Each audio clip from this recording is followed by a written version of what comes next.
Okay, this is the master take.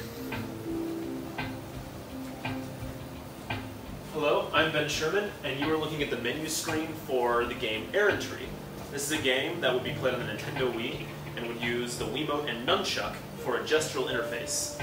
So, Errantry is a game about storytelling. You play as the squire to a knight who wishes to retire. In order for him to retire, the land must know of his great deeds. So you have to go around and tell the land. Unfortunately, there are other squires who are looking to do the same thing. So, sort of like a rap battle, you have to compete with them for the attention of the court. So we're looking at this court, and you'll hear them heckling because I'm not doing anything right now. They want to hear a story. You see a courtesan, a scholar, a priest, a knight, and a monk. And on top, you see the GUI for our gestural interface. These are all the different positions you would put the Wiimote in. I grow weary of your silence. If you wanted to tell that type of story. Here's your score. You see interrupts and you see a scroll with 4 lines. Each time you tell a story, it is one line of poetry. What ends do you hesitate? That would show up right there. To win, you have to tell 16 couplets. Your silence plagues me. So, I, as a player, am looking at this court, and I see a knight, and he looks a little bored. So he probably wants to hear about violence. So I'm going to get into the violent stance, which is like I'm pulling a sword from my sheath. Silence is a sin of omission. And I'm going to do that gesture at a mild intensity, and now I have to escape from a dragon's mouth, like slashing at its uvula.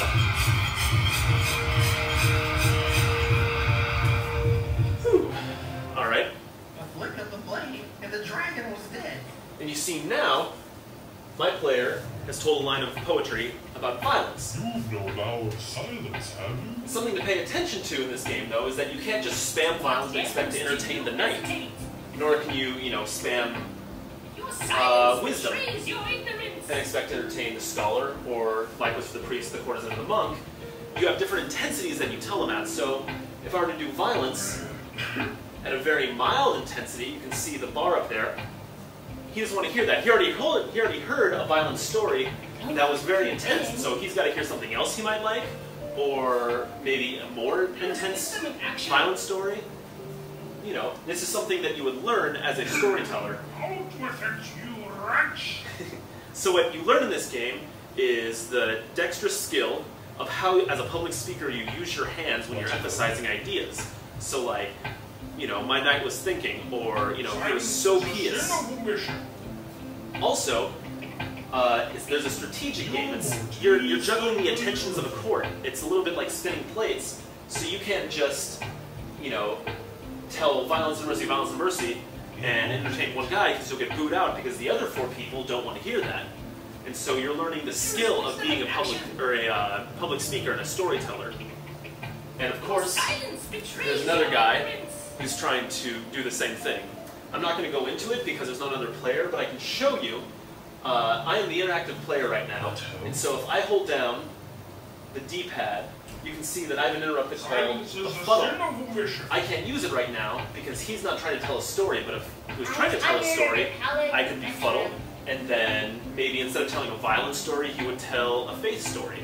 There's other interrupts that are possible. You can see this other guy has up the ante, which would make it a more difficult minigame. And so you saw I went into I went into the mouth of the dragon. It was medium easy because I told about a medium to high intensity story. If I told a really intense, violent story, it'd be very, very hard to win. If I told a very mild one, it'd be very easy to win. And so to a certain degree, you're also betting against yourself.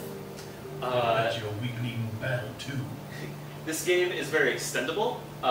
You can mix and match all of these sort of archetypes to form any level that you want. You can add more than 5, have just 1. You can have one person that you must entertain, and you must keep everybody else above a certain threshold. And you can have all these different courts that you must go to, and so this game could really grow. That is, very quickly, Errantry.